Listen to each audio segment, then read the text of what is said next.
levelers. What? You need a fly mode to get down there. What a champion you've become, sir. Tell me, is your lady with you at this festival? No, she fucking isn't. This is what I mean, you see, talk to strangers. If I happened to this man, I wouldn't know how desperately in need of mental care he was.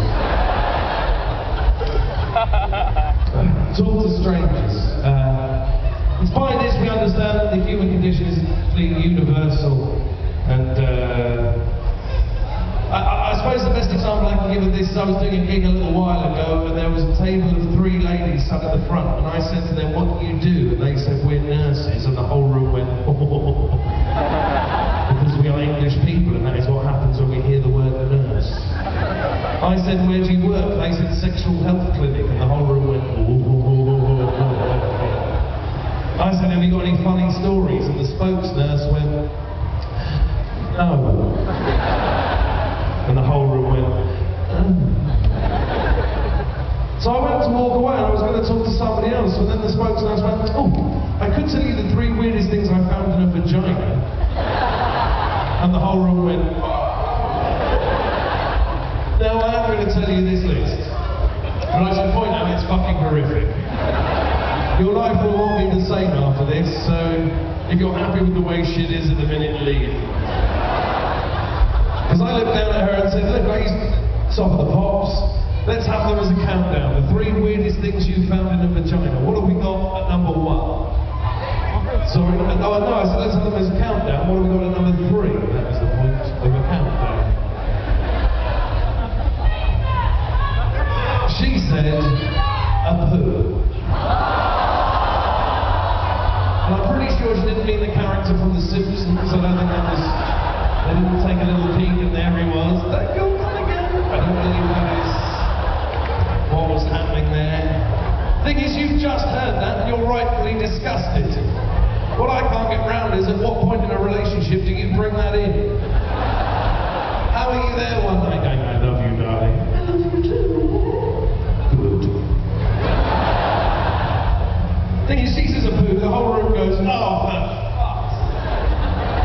I think I've got to move things along. So I went, never mind that, what we got in at number 2, which bearing in mind what number 3 was a horrific choice of words. At number 2, a champagne cork, and that is pretty much the reaction it got. Fuck all, because we can all see how that would have happened, can't we?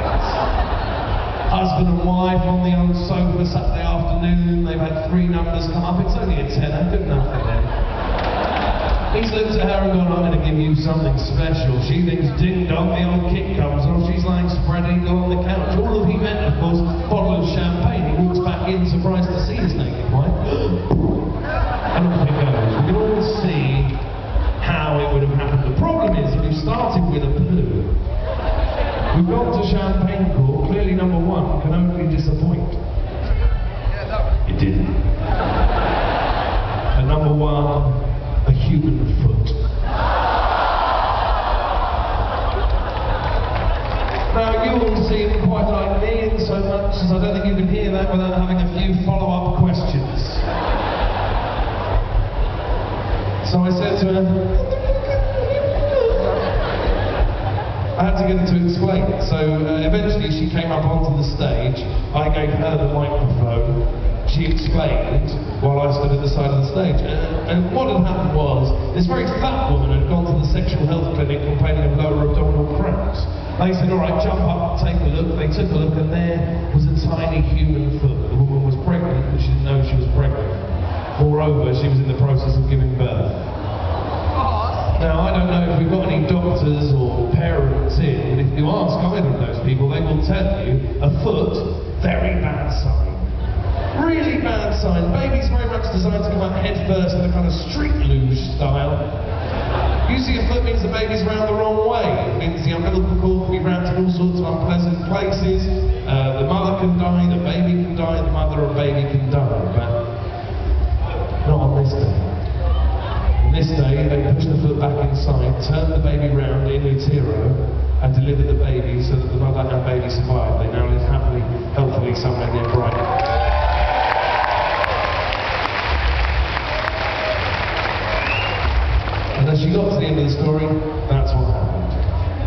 Everybody clapped, then there was a very odd silence. Everybody lost in their thoughts of birth, of life, of death. And I looked at her, she looked at me, she put the microphone back in the stand, and then walked off. And I went to the microphone, and it dawned on me in that moment that for all the people you'll see at this festival, all the people on the stages, all the people with microphones and the lights and the smoke and the graphics and all of that, it's never the people on stages that really change the world, it's people in audiences. It's you. You have the power to make things better, to change shit. Not some gobby twat with a handlebar moustache shouting about blowjobs. You have the power. And understanding that, and standing there in front of the microphone, all I could think was, well, what the fuck am I meant to say now? Nothing I have to add to this is in any way useful. And then I realised my mistake. The mistake was I began to see myself as outside of everybody else, that there was some betterment by being on stage, that I was outside of normal people by being on that stage. And that is not the case. We are all the same. There is no they, no them, they're there is a we, an our, and an us. That is all there is. And in realising that, I realised that there was something to say. I had to key into the thing that everybody in that room was thinking. I had to understand the essential human dignity in that situation. I had to understand that everybody was joined in a single consciousness. So I took the microphone and I said it. Yes, but the poo should have been number one.